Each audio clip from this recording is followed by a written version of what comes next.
cochlear implantation is the placement of an electrode array next to the auditory nerve within the cochlea.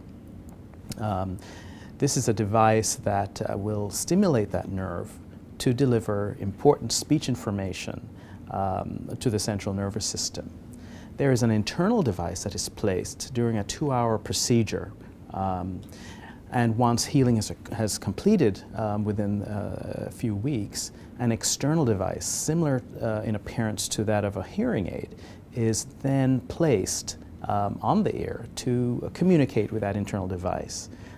The external device is actually a speech processor. It takes in the information that is being uttered by the individual, and it breaks it down and in fact instructs the internal device how to stimulate that nerve.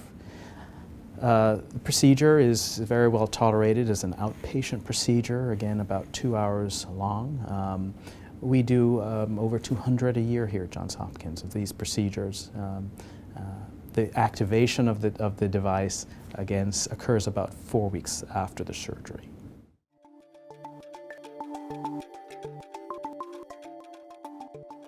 Qualification for cochlear implantation is really defined by the amount of hearing loss and the amount of loss of clarity of hearing.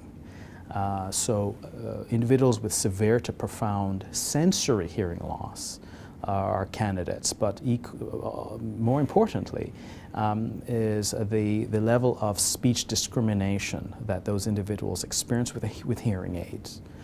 With hearing aids, if they miss 50% or more of what is being said, particularly when we test with special lists of words or lists of sentences, these individuals fall within the criteria for cochlear implantation as set by the Food and Drug Administration. In general, what we would say is that individuals who are struggling with communication, despite the use of good quality hearing aids, should be evaluated for this intervention.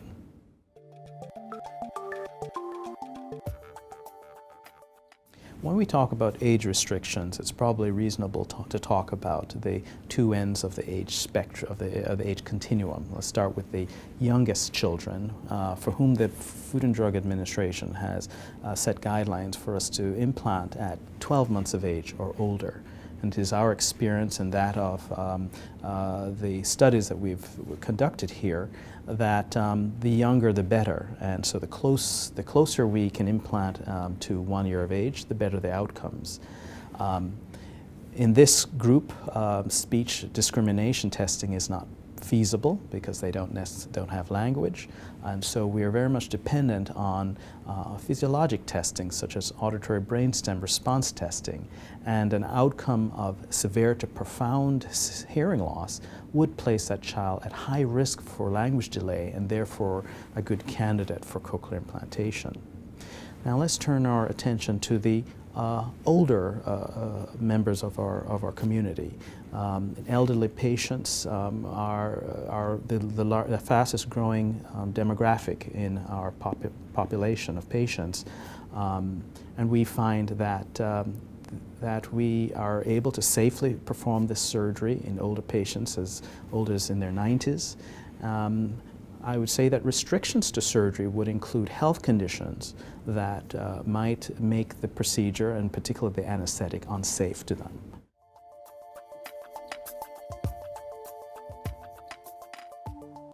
So following this surgical placement of this device, there is then a series of steps that are required to achieve a good hearing result.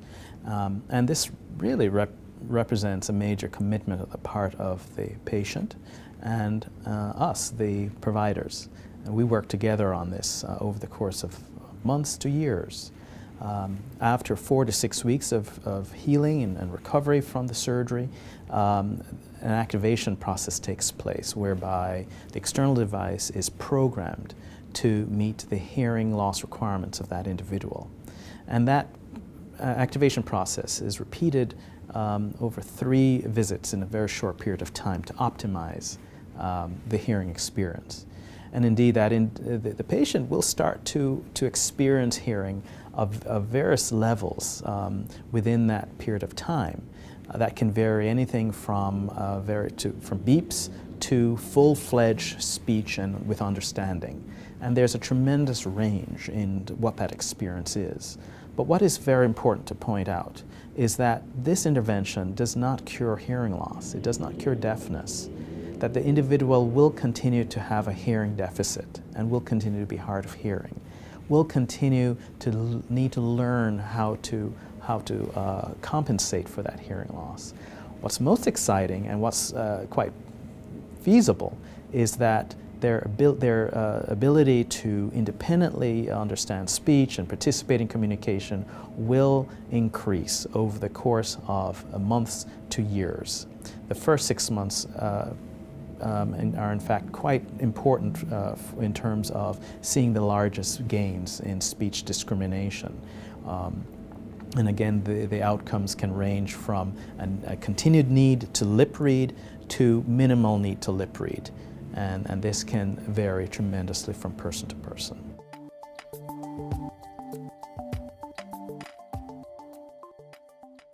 After the surgery is completed, there would be a 4 to 6 week period during which healing would be allowed to take place before the device is actually activated.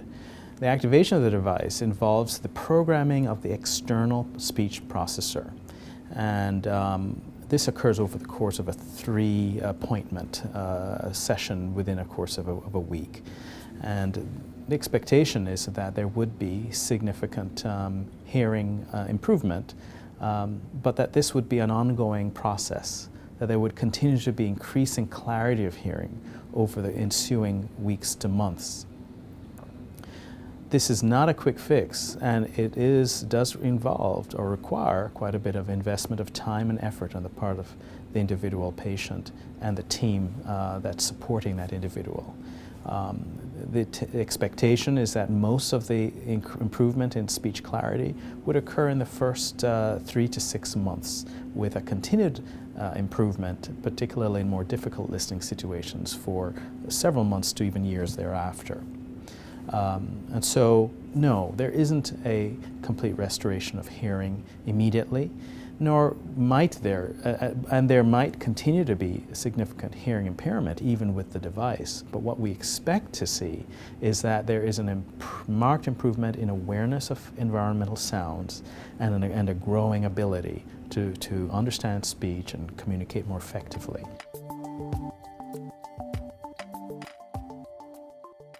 Cochlear implantation in general is covered by insurance, but we have to submit a request to each person's health plan to obtain confirmation that their services will be covered.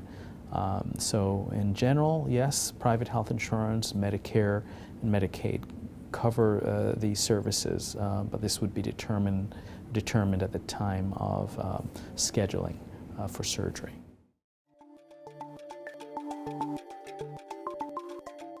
Well, Johns Hopkins has been offering very comprehensive services for the management of hearing loss in individuals of all ages since 1990, and particularly using cochlear implants. And our approach is built on a tradition that dates back to the 1940s and 50s. We have a tremendous legacy of committing ourselves to this cause, and our team continues to do so. We have one of the busiest implant programs in the country. We perform over 200 cases a year, and so this is now a routine procedure for us. We have a well-practiced and very effective surgical team. But equally, if not more important, is the team approach, the multidisciplinary team approach that we take in the management of our patients, our clients. We think it's very important that we prepare patients for success with their devices in the real world, that our children are given the opportunities and to be successful users of verbal language and successful in school. That our adults are able to find employment and engage in employment that is in fact